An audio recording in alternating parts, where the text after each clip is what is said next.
ಕಾಣುವಲ್ಲಿ ತಂಡದ ಖಾತೆಯಲ್ಲಿ 10-11 ಗಳಿಕೆ. ಇಲ್ಲಿ ಪ್ರಥಮ ಚೆಂಡಿನ ಆರಂಭ, ಆದರೆ ಅಂಪೈರ್ ಅಲ್ಲಿ ನಕಾರಾತ್ಮಕ ತೀರ್ಪು, ನೋ ಬಾಲ್ ಎಂಬ ಘೋಷಣೆ ಬರುವಲ್ಲಿ ತಂಡಕ್ಕೆ ಅತಿರಿಕ್ತ ಓಟದೊಂದಿಗೆ 1 ಓಟ ಸಂಪೂರ್ಣಗೊಳ್ಳುವಲ್ಲಿ ತಂಡದ ಖಾತೆ ಹೆಚ್ಚ.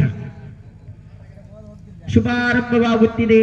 ಇಲ್ಲಿ ಅತಿರಿಕ್ತದಲ್ಲಿ ಅದ್ಭುತವಾದಂತಹ ಹೊಡೆತ ನೋಡಿ. ಪ್ರಥಮ ಚೆಂಡಿಗೆ ನಿಭಾಯಿಸಿದಂತಹ ಪ್ರಥಮ ಚೆಂಡಿಗೆ ದಂಡುಗಾರನ ಗರ್ಜನೆ. ಅದ್ಭುತವಾದಂತಹ ಹೊಡೆತದೊಂದಿಗೆ 6 ಓಟಗಳ ಸೇರ್ಪಡೆ. 4 ಓಟಗಳು ಮಾತ್ರ ಇಲ್ಲಿ ಬೇಕಾಗಿದೆ. ಆದರೆ ನೋಡಿ, ಪ್ರಥಮ ಚೆಂಡಿನಲ್ಲಿ ಮಾಡಿದ ತಪ್ಪನ್ನು ಎಸೆತಗಾರ ತಿದ್ದಿಕೊಂಡು ತದನಂತರದ ಚೆಂಡಿಗೆ ಹುದರಿಯನ್ನು ಪಡೆಯುವಲ್ಲಿ ಯಶಸ್ವಿ. ಆದರೆ ಇಲ್ಲಿ ಕಾಲ ಕಳೆದು ಹೋಗಿದೆ. 4 ಓಟಗಳು ಮಾತ್ರ ಬೇಕಾಗಿದೆ. ಇಲ್ಲಿ ಸಿಕ್ಸರ್ ತುಂಬಾ ದುಬಾರಿಯಾಗುತ್ತಿದೆ ನೋಡಿ.